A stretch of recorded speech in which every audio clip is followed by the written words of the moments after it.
This is a prepaid call from It's me, Broken. an inmate at the County Correctional Facility. All phone calls are subject to recording and monitoring. To decline this call, press 9 now, and to accept this call, press 1 now. Thank you. Your call has been accepted. I need you to get me out again, God. I'm locked up behind these walls again, God. I got these chains, I'm shackled from my hands to my feet. If you get me out this one more time, God, I promise. Broken to redemption.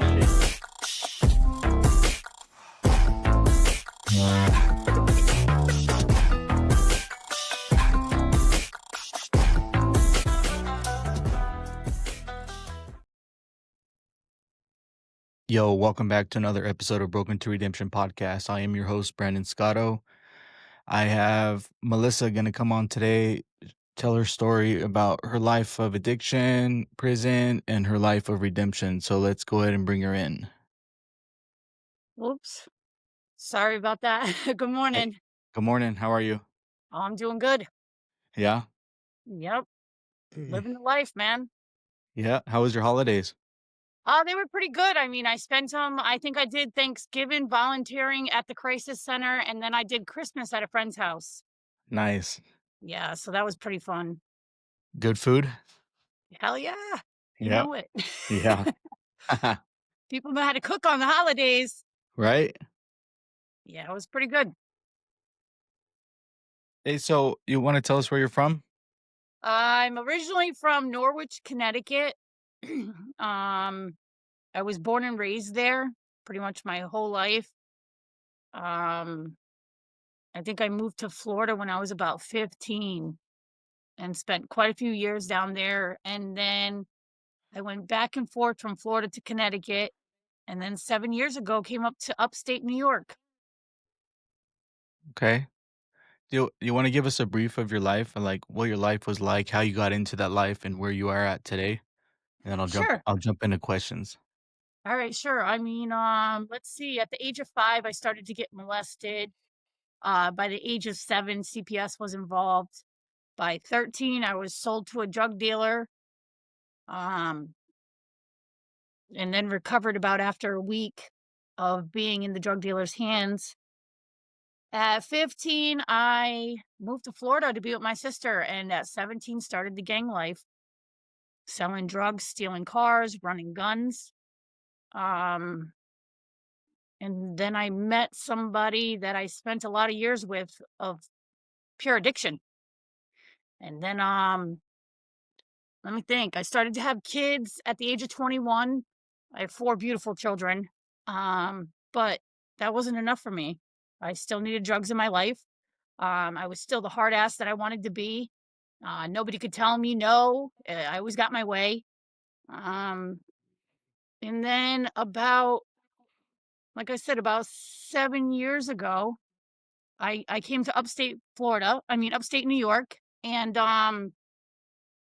everything was good. I was clean for about 4 years, and about 2 years ago or so, I relapsed and started my drug run again and ended up back in prison. I've been in prison in 4 different states. I've got 11 felonies. Yeah, I've lived a pretty rough life. And then how long you been clean now? I've been clean for 1 year and 3 months. I did 1 year in prison, and I've been out for 3 months. Okay. So I got 1 year and 3 months. So technically 3 months on the outside, because, none of that shit counts while you're in prison. Oh, it does for me. Well, yeah, it does for me Yeah. too. I mean, but to your parole officer and shit like that, they don't consider the fact that you've had 1 year clean in prison. They want to see what you Right. do from the second you walk out. Yeah. Forward. There Yep. there was more dope in there than there was out here for me. My God. I Boy, do I know. I paroled more sucked up than when I went in. Yeah. Yeah. It was pretty rough in there. Yeah, for sure. Yeah, So, I kind of figured like after all the years of doing prison in 3 other states that when I came to New York, it was going to be different. I had my head up and my nose up in the air thinking I was better than everybody, just to realize that I wasn't no better than anybody. yep. So, So off of the brief you wrote me, I wrote some questions for you, and if they get too deep, you don't have to answer them. You know what I mean? You can say I'd rather not, and that's totally fine. With this is whatever you're comfortable with sharing. Okay. So at 13 years old, your introduction to drugs wasn't a choice; it was trauma. How do you define that moment now as an adult? I had to learn how to be a survivor, no longer a victim. Because I used that for a lot of years as a crutch. Um, I've had to deal with it. When your daughter asks you, "Mom, why did you get into the life you got into?" and you had to explain to her, it wasn't my choice. I was 13 when I was sold to a drug dealer and kept in a basement for over a week and sold to guy after guy. How do you explain something like that to your daughter, So, I explained it as best I could, but it's extremely traumatizing. It was traumatizing to my daughter, you know? That was that was huge, but she understood that it wasn't my fault. It wasn't my fault. And I needed to learn to accept that because I always thought it was, and it wasn't. What does it do to a child's sense of safety when the adults who should protect them become the ones who exploit them? Whoa. Um, that's huge. I mean, you're supposed to protect children and their innocence. And when something like this happens in somebody's life, where were the people that were supposed to protect me? Nowhere around. When we have children, we're supposed to be there to protect them and guide them through life as best we can and keep them away from predators and everything. And unfortunately, some people just don't have that in them to do it. I mean, it's Right. it's it's really rough.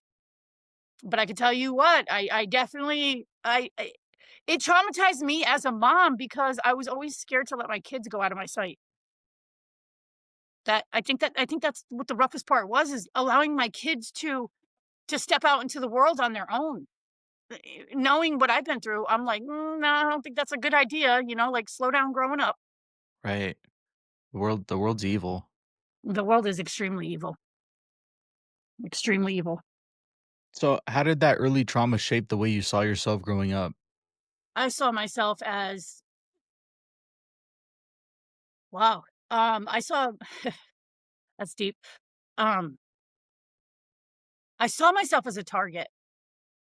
After being molested once and then sold to a drug dealer and then sold to many men, I saw myself as a target. It was like I attracted sick men and sick women into my life. Like, I had a big sign on my head that said, "Hey, come do drugs with me and sell me to anybody you want to, or, let me sell myself to anybody I want to." It was extremely traumatizing. Extremely traumatizing. I never saw myself as good enough after that. Once you have your innocence stolen from you, that's huge. That's Right. that's real huge. hmm When people say kids choose drugs, what do you want them to understand instead? I want kids to understand that the second you choose a drug, that's the path that you have chosen. You say no. Say no to drugs. If there's one kid out there I can save that hears this message, so be it. It is not the life you want to live. It's not. It's horrible. It's real horrible. You meet some pretty mean, evil, nasty people out there that don't give two craps about you. Turn your cheek, look the other way. Definitely say no. Right. Definitely say no. You said you were addicted not just to the drugs, but to the street life and prison life. What did those lifestyles give you that sobriety didn't at first?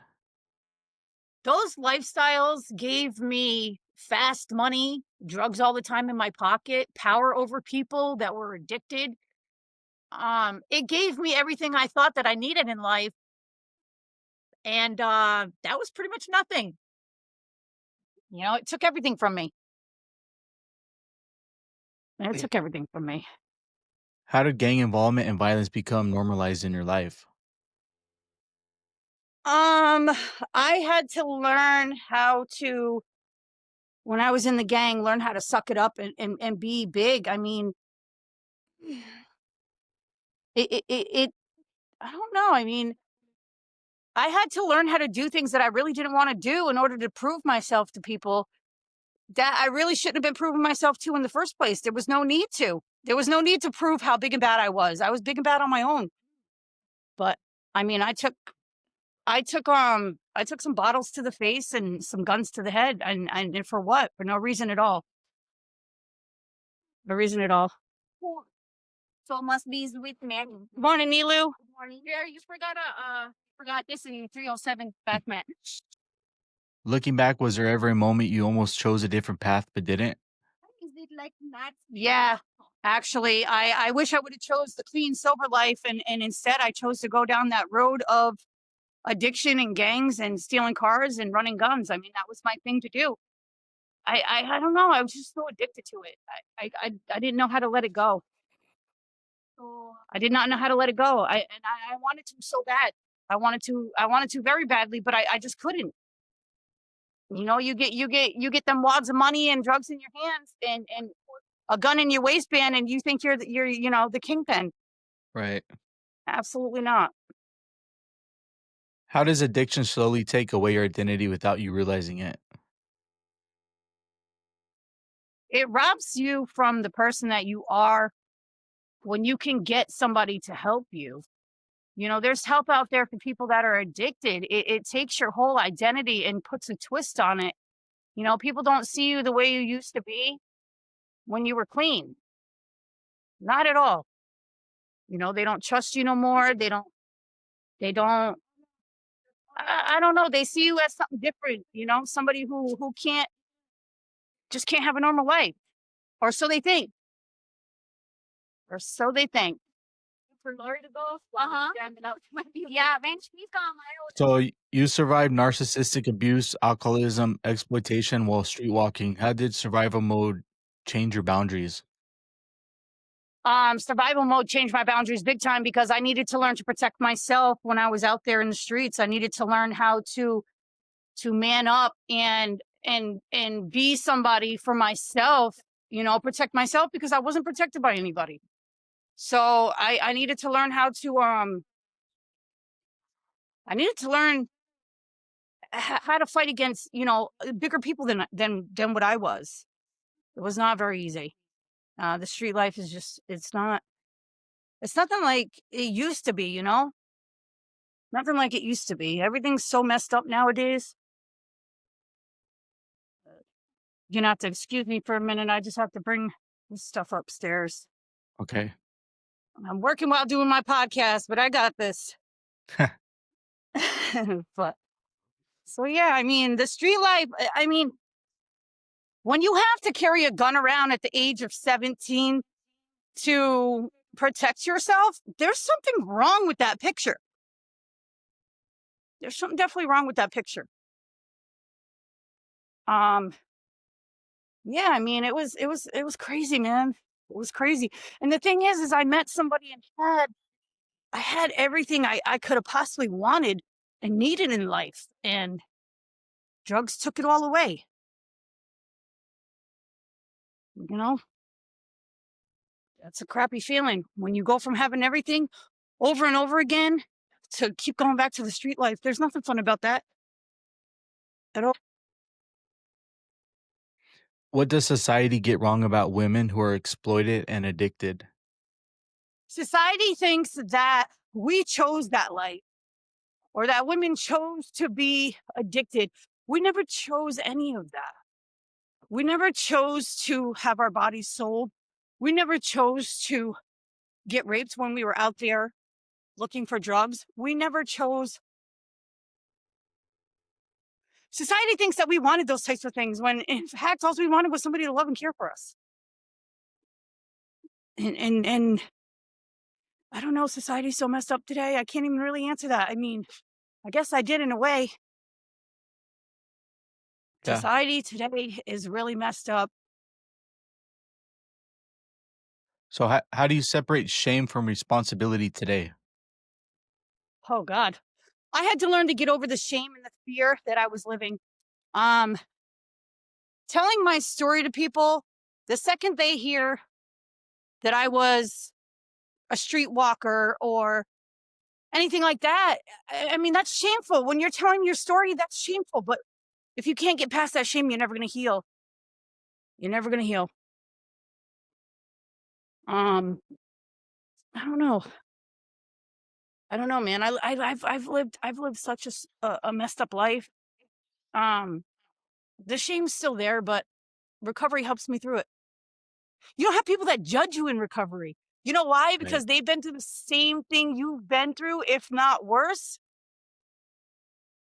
And who are they to judge? Right. Yeah, we've all done They can't. stuff. Right. Right. So when did you realize you deserved more than just survival? I learned that in prison this last time because I was sitting in prison again. I deserved more than sitting in prison. I deserved to have everything, my happiness, my joy, my pride. I deserved to have all that back.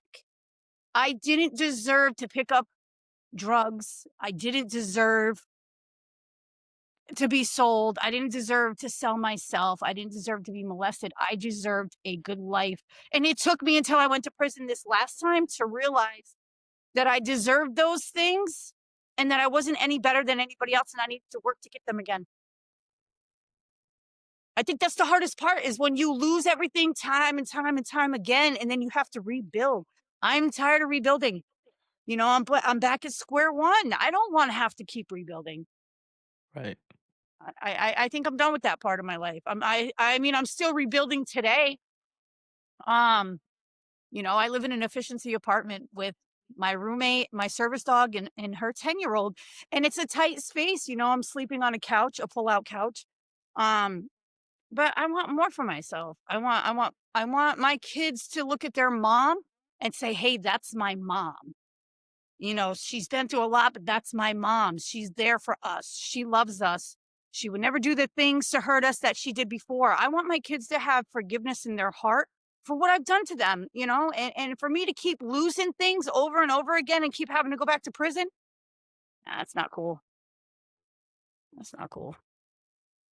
You were facing 15 to life as a violent offender. What goes through your mind when the system tells you that's who you are? Um, I was ashamed. I was absolutely ashamed that I was going to be getting 15 to life and deemed a violent offender when I'm not. I'm not a violent person. I wouldn't hurt a frog. Come on now, I swear for frogs because I love them. You know, so when the judge looks at you and says, "Hey, you know, I'm glad you took this plea offer today because I was about to give you 15 to life plus make you a violent offender," it makes you look in the mirror and say, "What the hell have you done? What are you doing? How dare you put another life in danger again? How dare you put your kids through this again?" My daughter was so scared I wasn't going to be able to see her future wedding or see her future kids when she has them. You know, it took me a long time to repair myself in order to even have a relationship with the one daughter I actually talked to. But I do have two younger kids that I want to reunite with one day, and I want them to say, "You know what, my mom's been through hell, but look, here she is for us. Like, here she is. She's clean. She's sober. She has a house again. She has a vehicle. She's doing what's right. She's in recovery. Don't judge her."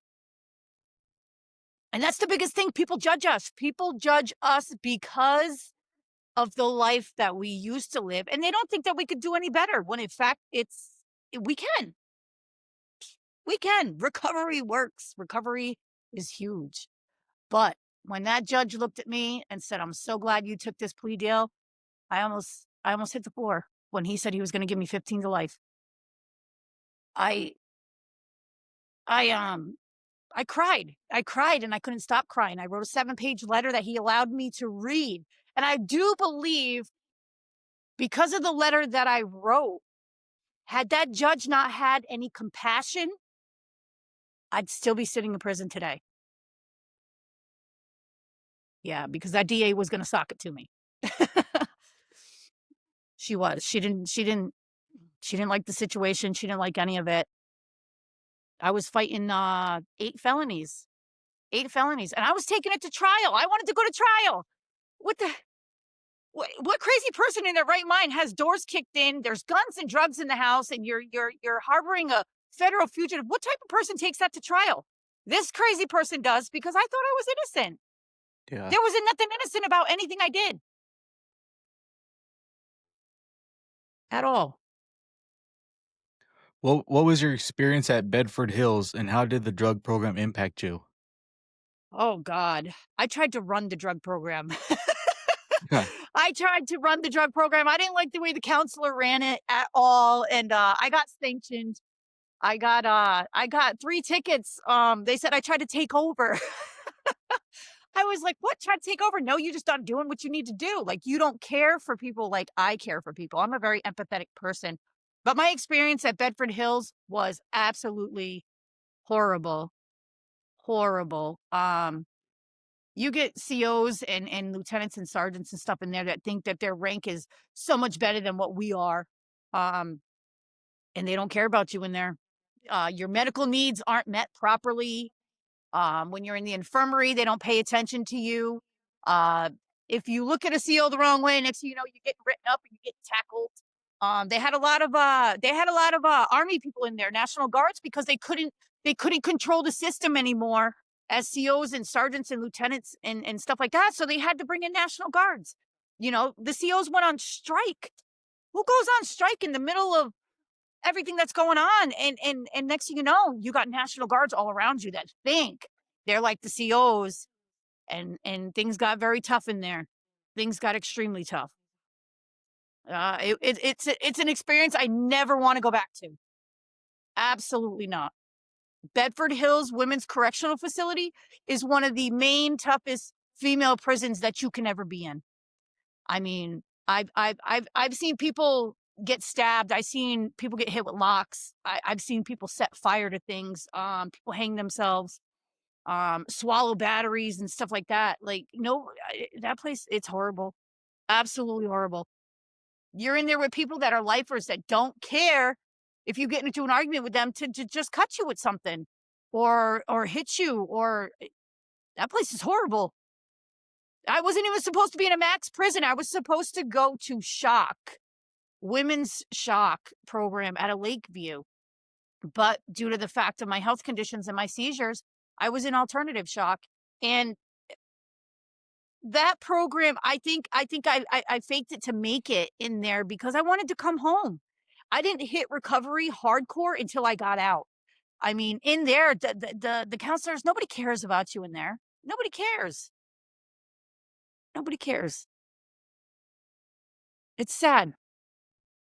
You have people in there that have been in there for life that have release dates that can no longer want to go home because they have nothing left to go home to. Their families are dead, they have no house, and it's not easy when you get out of prison to start over. Right. It really isn't. So when you got out that time, you relapsed the first time out? I did relapse. You know, there's a lot of people that are gonna watch this that don't know this, but I did relapse the first night I got out. I was stressed out. They messed up my ride home. I was stressed out. I had money on me from the prison. And when I got out, I went and seen a friend of mine.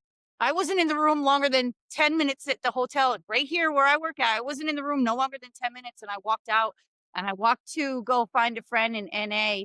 And I beelined over to another friend's house to go check on them first. And the second I walked in, they were so happy to see me that they handed me a crack pipe.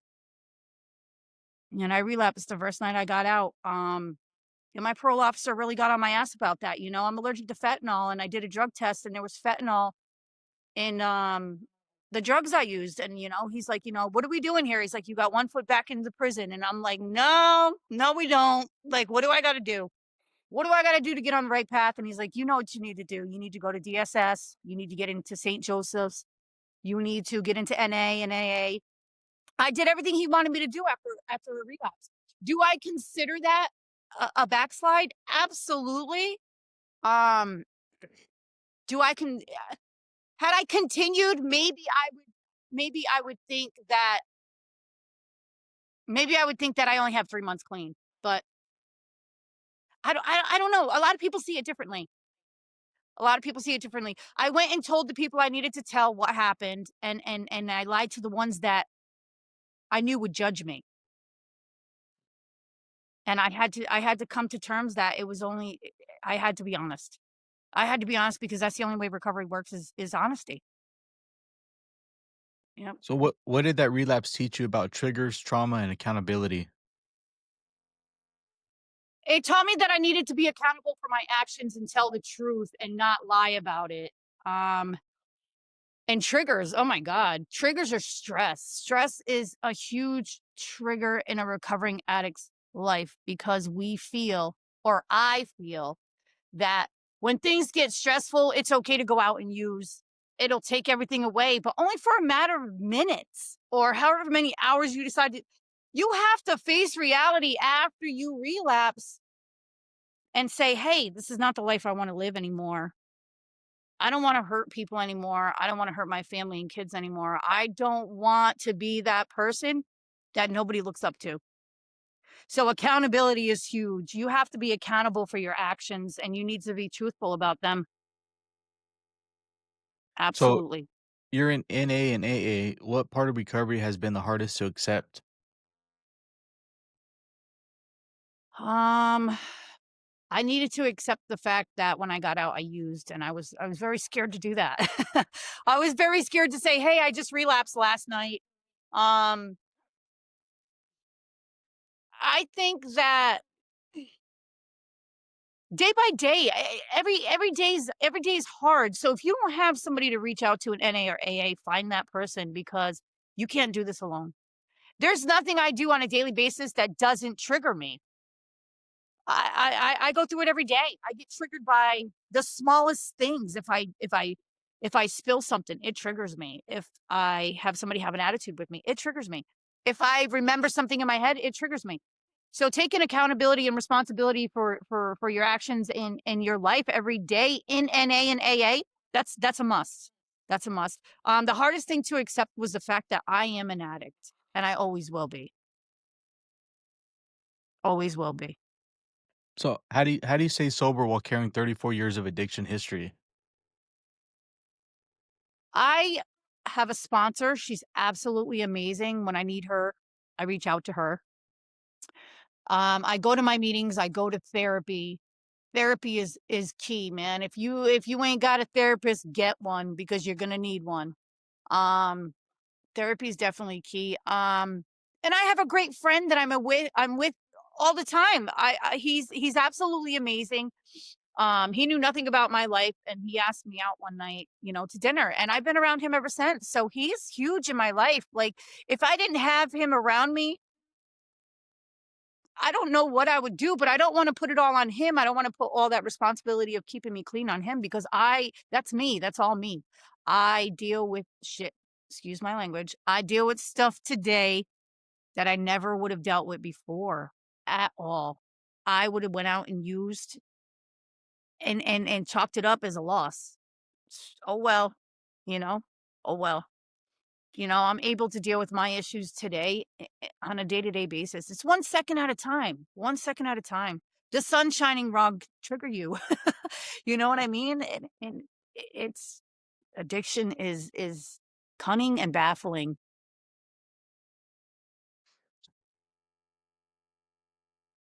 Um I needed to learn to deal with my past issues and realize that what happened to me wasn't my fault. And I'm not who I am today because of the people that my perpetrators. I'm not who I am. So when I speak to my therapist, I talk to her on a life to life basis. I mean, it helps me deal with whatever's going on in my brain. It helps me to deal with my anxieties. It helps me to deal with my OCD and my ADHD. If I wasn't in therapy, I don't know how I would be able to deal with these issues at all because my therapist is more than just a therapist. She's a friend. She's become a friend. I don't know. I honestly don't know. I mean, if you don't have mental health treatment, get it. Get it as soon as you can because you can't go through your daily issues in life alone. You really can't. And I stress that to everybody. I'm sponsoring a 17-year-old boy right now who's addicted and I have to talk to him on a daily basis. My therapy helps me by helping other people. I learned the trick of the trade of recovery and therapy through what I learned, and I can pass that forward. I mean, therapy helps me by passing it forward. So you're an Def 11-time convicted felon. How do you reclaim your humanity in a world that labeled you? I gotta do better. I gotta do better. If I don't do better, then I'm just another person in society that's been labeled. If I can prove myself to myself and to other people around me, that 11-time convicted felon bullcrap ain't nothing. I am not that person today. I will never become that person again. I really can't say never because addiction is baffling and cunning, like I said. But I don't let society label me. That's not who I am, and I will never be that person again, ever, ever. I just can't. I can't. I have 4 beautiful children that need their mom. So I don't let society label me. Call me what you want. That's not who I am. So Who are they to judge? Who who are am I you now now? separate from your record? Separate from my record, I'm a mom. I'm a housekeeper with an efficiency apartment and a service dog. I'm a beautiful recovering addict that no longer is in. I'm not a victim no more. I'm not a victim. I'm a survivor. I'm a beautiful friend. I'm a wonderful daughter, a great aunt, a great sister. I am me. I'm me. I am me. I am the one that got lost somewhere along the way that found herself. That's who I am today. What does Absolutely. success look like for you today? Success today is a beautiful thing. I no longer have to pick up a drug or go back to prison to prove myself to anybody. Success to me is waking up on a daily basis, finding out if I have work, and if I don't have work, what my day is going to look like. Am I taking my dog for a walk? Am I going out to eat dinner? Am I going out to eat breakfast or lunch? Who's going to be with me today, on my journey? Success today is it's wonderful. It's a beautiful thing. I have a bank account. I haven't had a bank account in years. In years. I had to go to 3 banks to open one because I had a parole ID. Nobody wanted to open a bank account for me, and I went to one bank, and they were like, "Oh, yeah, sure, sit down." And I'm like, "What? What do you mean sit down?" So success to me today is a bank account, a job, my dog, my friends and family. That's success to me today. I have all those things back. I'm richer than any rich person in this world right now. Absolutely. How do you forgive yourself for the past while still honoring those losses? You know what? There's a lot of things that I still need to forgive myself for. There was a lot of people I hurt. I think reaching out to them and making an amends is the best thing that I can do, and I already started to do that. Um, Forgiveness is hard, man. If you can't Oh god, I don't even know. If you can't forgive yourself for the things you've done, you're never gonna grow forward. Absolutely not. So, yeah, I've had to learn to forgive. You know what? I've had to learn to forgive my perpetrators. That's huge. How do you forgive somebody that molested you, raped you, and then sold you, to Right. man after man or woman? How do you do that? You Yep. find it in your heart to learn to forgive, but never forget. Never forget where you came from, who you were, where you are today. So, Yep. do you think that was the breaking point is when you forgave those people? Did was that the was that the part that made you actually get it? Was because that's a lot to carry, right? That's a lot to carry on your soul, your heart, your mind, and like I can see how not forgiving them can lead you down all of these things, right? So, did forgiving them help tremendously? Forgiving them did help tremendously because if I didn't forgive them, I actually wouldn't have a relationship with 1 or 2 of them right now. And when I say relationship, um, I talk to them. I talk to 1 or 2 of them, um, And I had to learn that what was being done to me by them was also being done to them. It's a chain reaction. Nobody just wakes up one day and decides to say, "Hey, I'm going to screw this person or touch them because I want to." No, it's being done to them. It's being done to them. So I actually do have a relationship or an acquaintance with one or two of them, and forgiving them was the best thing I could have ever done, because these people, you got your monsters, and then you got your people who are just, they're victims as well. And they don't know any better. So yeah, learning how to forgive them was hard. But had I not forgave them, I don't think I'd be where I am today. I think I would be back in prison, and doing a life term for wanting things done to them that was done to me. And I can't live that way no more. I just can't. What would real prison reform look like from someone who lived it? Real prison reform would look like somebody who has learned their lesson, can live in society because of the things that they were taught inside of a an actual well-ran prison. Um, if they would bring more to the prisons than what they are now, I think that there'd be more people reformed. There's not that many programs, you only get so much while you're in prison. You really do. Uh, it saddens my heart, but people out there can do it if they want to. You got to want it. You got to want to have a good life. You got to want to be reformed. Um, I don't know. I wish there was more brought to the prisons to help reform people, and there's really not. You have to really really make it in there. You really have to survive in there, because if you can't survive, you're not coming out. Absolutely not. What keeps people trapped in cycles of incarceration and addiction? They're repetitive behaviors. If you go to jail for murder, and they let you out because they think you're reformed, and you go back out there and you kill somebody again, that's a repetitive thing. You're going to keep going in and out, in and out. The drugs, the guns, the gangs, the murder, the stealing cars. If you keep repetitively doing that, you're just going to keep going right back into prison. That's not okay. That's not okay. Learn to be a productive member of society, as society would have to be, in order to stop that repetitiveness. If you're a drug addict and you get that help in prison to not be that person that you used to be, take advantage of that. Definitely take advantage of that, because if you can't take advantage of that now, you're never gonna. You're gonna end up getting out and doing the same thing over and over again. I never took advantage of any of it. I never cared to before.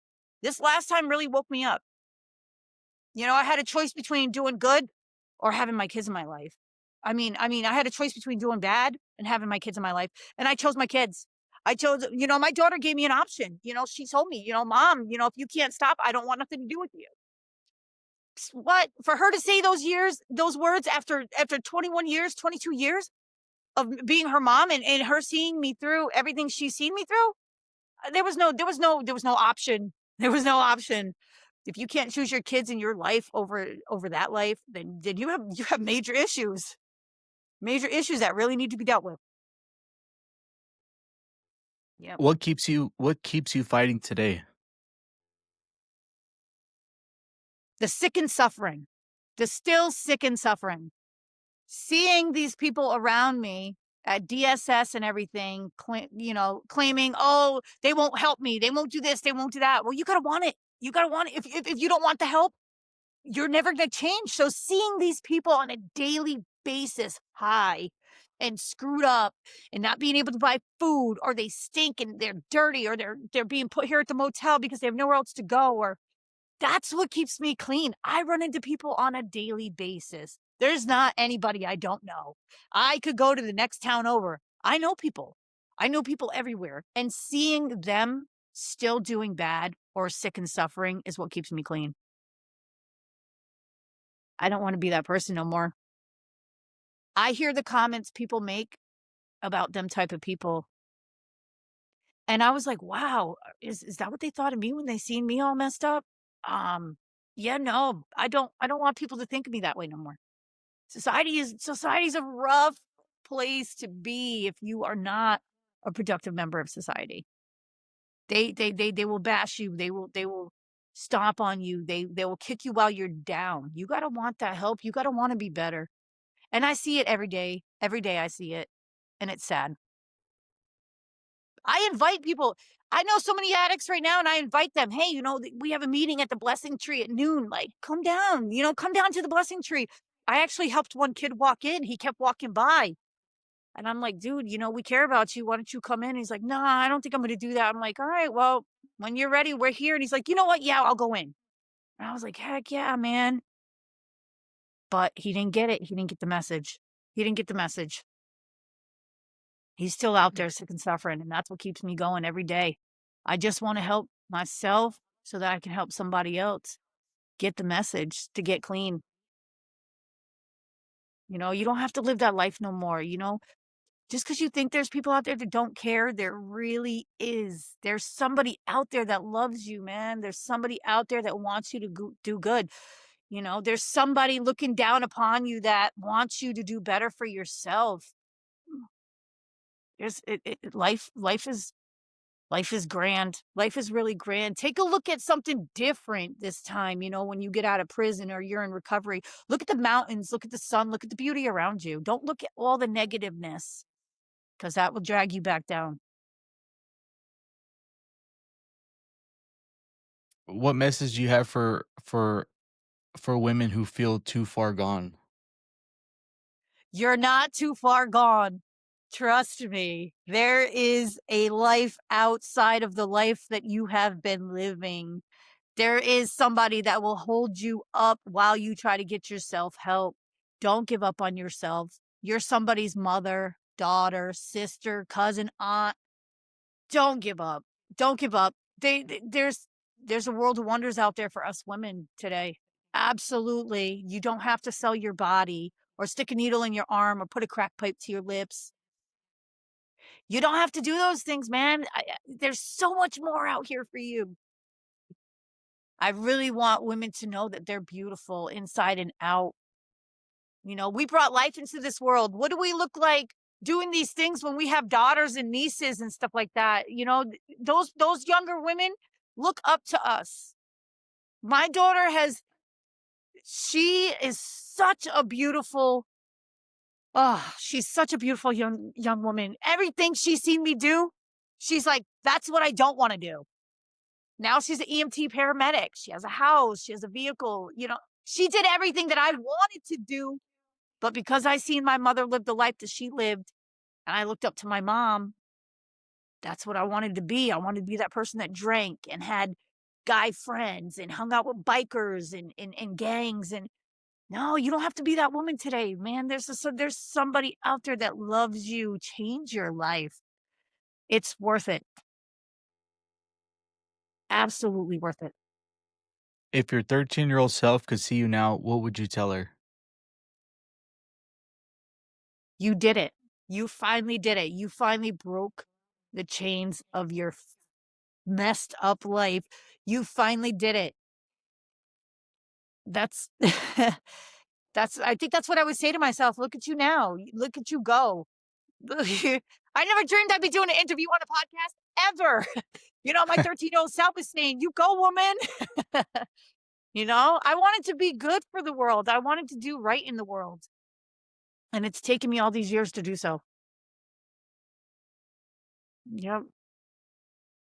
So after 34 years of addiction, prison, and survival, what does freedom finally mean to you? Happiness. Happiness. Being humble. God. Thinking about being locked up in a little, actually big prison, but little cubes and not being able to go anywhere. Oh my God. Freedom to me today is pure happiness, pure joy. I'm completely humble. I mean, I still got some flaws, but man, if I could go back in time, I don't know if I would.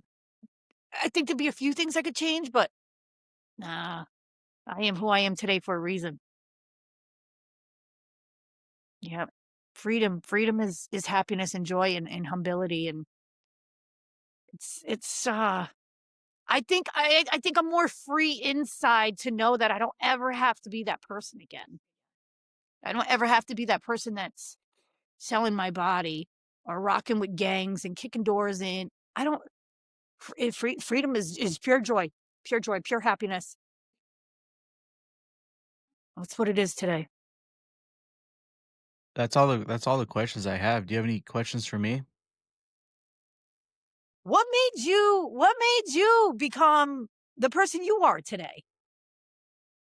Uh, so from an early age, I didn't have my mother or father, right? So I always strive to be accepted, right? And I would steal money from my grandmother's credit cards to go buy all the clothes that all these cool kids had, thinking that I was gonna be cool, right? Because I always felt different. When I would get picked up from school, I would look and see everybody else's mom and dad picking them up, and I would always wonder, why is my grandmother picking me up? Where are my mom and dad?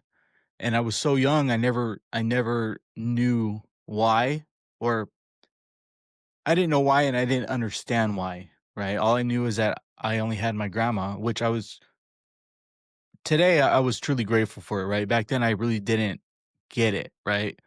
So I'd always try to be accepted by anybody who would accept me. And if it was the wrong people, it was the wrong people. I started going to juvenile hall at 12 years old, and it evolved to group homes, county jails, prisons, heavy drug use, gangs, crime. And I'm a two striker. I've been to prison 5 times. And I don't know, I paroled in 2020 and I relapsed 3 days out. And I was sitting in this hotel room and just something clicked, right? Something clicked. I got into detox. I completed a program. I got a sponsor. I worked the 12 steps multiple times to the best of my ability, but I couldn't connect with it, right? I couldn't connect, but I knew that I didn't have to use, because I didn't want to do AA, right? And now I'm not bashing AA at all. It helps so many people, but it's like some people just can't connect to it. So I stayed around for about 3 years, and just to make sure I had my footing right, and I stepped out, right? And to be honest with you, I got to the point where I was miserable inside. Okay. I wasn't doing anything for my recovery, right? And about around Easter time last year, my wife told me to let's go to church. And I've always been a big, no, I don't like church. I don't like organized religion. They just want your money and that's all they care about. So we went to church on Easter, and I liked the service. They had this motivational speaker there, and he really lit a spark under me, right? I can't connect to AA, but that doesn't mean that I still can't go out there and try to help people. So I set this whole Broken to Redemption thing in motion, and I speak at a couple rehabs now on a regular basis. Uh I'm speaking at a junior high school on the 24th of this month. And I started this podcast because I'm not always able to go speak at these rehabs and try to help people, because I work a full-time Right. job. As much as I would love to say, "Hey, screw working, I'm gonna go do this now," right? Unfortunately, God hasn't given me that permission yet, or you know what I mean? He hasn't opened that door Absolutely. yet. So I do these podcasts because I'm getting people's stories out there, and like I used to do them live, and in hopes that somebody struggling would scroll past it and stop and they would listen. Right. Right. But I like to edit it and make sure that it's crystal clear. Like once it's live, you can't edit it. So I do these, Right. and Exactly. I think this next year God has a a great plan for me. So Good. I'm Good. just trying to Glad. be a vessel. Yeah, exactly. I hear that. The vessel part, that's huge, because I want to step into the schools and speak to young children and let them know, listen, if something's happening or going on, speak up. It is okay to speak up. Nobody's going to judge you or hate you. I want to nip it in the butt before it gets to where they do drugs, to cope with themselves and change their lives in a different way, man, because oh god, 3 days before I got out of prison, I had a special investigator come see me, about some young girl who was being molested by her brother, and I had to speak up about it because she told me about it a couple years ago. So, there's one person right there that I saved. I mean, they're putting her perpetrator away in prison, and if it wasn't for my statement, because they didn't believe the girl, if it wasn't for my statement and word for word what she said to me, this perpetrator would still be out there, and God only knows where she would be. So yeah, God is good. I could tell you that. I go to church myself. So, the last time I was in church, I had a seizure. So I'm trying to deal with the embarrassment of that. And I haven't been back since. But eventually I'll get over the fact that I had a seizure in front of a bunch of people and I'll go back. It's all right. You just got to I'll show go up. back. It's Right. you gotta realize, right? In a church setting, if something happens like that, they're not gonna talk crap on you. They're not gonna look at you any different, right? Now, if you were in the street, you Right. do that, people see it as a sign of weakness, and they're gonna play on that, right? Or they're But going to like, think you're relapsed, or they're going to think you're overdosing and try to Narcan you. No, buddy, I right, have seizures. Do right. not hit me with that Narcan. So yeah, don't feel embarrassed about what happened at church. You know what I mean? That is That's a what safe everybody place. tells me. They're gonna welcome you back, and they're gonna love on you, and they're gonna make sure that you are completely okay. Absolutely. I'll tell you what, I had a lot of praying hands on me that day. Yeah, A lot I of bet. praying hands. I And bet. when I came to, I'm looking at people around me like, oh my God, this did not just happen. I think, yeah, I was like, I think my first words were holy. And I'm like, oh no, I did not just say that, did I? Yeah, I did. Like, oh my God. Man, it was awesome doing this interview with you, man. If there's one person out there that can get the message, God bless them. Yep. God bless them. You're And doing then the right thing, man. whenever you're ready, whenever you're ready to start your podcast, right? Watch, let me show you. Hold on.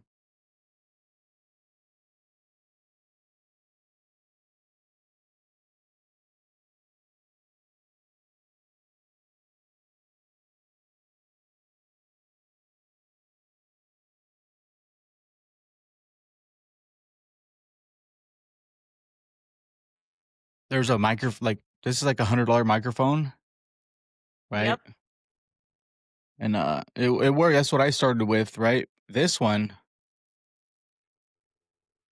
So you should look up on TikTok. His name is Beyond the Struggle Podcast. I don't know if you've came across him yet, but I have, absolutely. okay, so we're on the same mission, me and him, and I'm gonna be on his show this month. And Yeah. he like certain podcasters were all about helping each other, right? Like, because I don't know nothing about this stuff, right? I'm still learning. I'm new to this, and we've been talking, and he's like giving me the rundown about microphones. And then one day he messaged me. He says, "Hey, I sent you a Christmas gift," and it was this microphone. That's awesome. Yeah. So big awesome. shout out to Beyond the Struggle Podcast for the microphone. So whenever you're Amen to ready, that. I'll be more than happy to send you this to pass the buck down. Ah, that's awesome. That's awesome. Yeah. I'm definitely gonna launch off. I don't know when, but I'm gonna do it. I'm gonna hold you to that. Yeah. I got it right here. Awesome. You are the man. Man, your mission is gonna be very successful. I hope, God Very willing. successful. God willing. God willing. Absolutely. You got this, man. You got this. And Every day's a struggle, but you got it. this month is the first time I'm speaking to kids, right? Because when I started this whole thing, it was for kids on the right track, at-risk youth, addicts, alcoholics, homeless, families affected by all of these things. And it's like, okay, I was just going to rehabs to talk, but like, I really want to get in there to work with the kids. So I've reached out to juvenile hall. They never called me back. So I get kind of discouraged. You know what I mean? Like, I Yeah. grew up in juvenile hall, right? Like, let me go in there and Right. save those kids. And this Right. guy that I met at like a AA event, it's called Oktoberfest or whatever. And I Yep. got linked up with him, and he works at a school, and he's pulling me in there on a Saturday to speak to the youth. Heck yeah, man. If we don't save our youth, who's gonna? Because there's parents Right. out there that just don't care about what their kids are doing. Yeah, they don't No, care. man. We got to be the voice of reason. Yeah, we have to help Absolutely. them.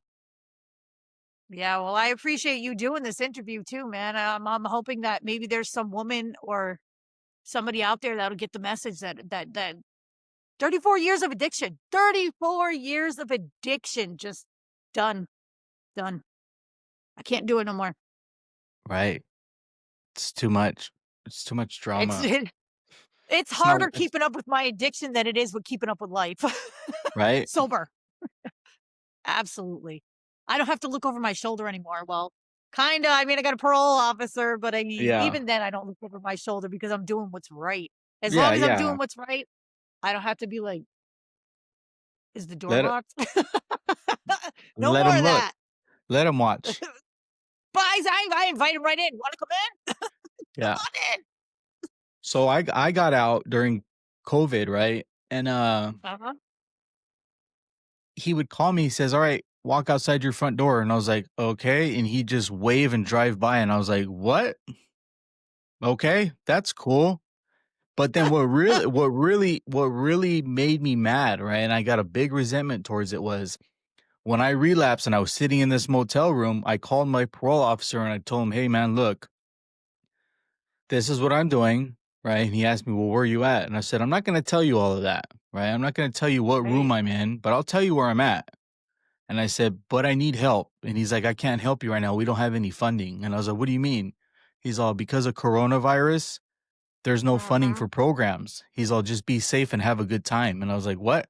I don't want to hear that." Oh my God. Yeah. Yeah, that's not what you want to hear.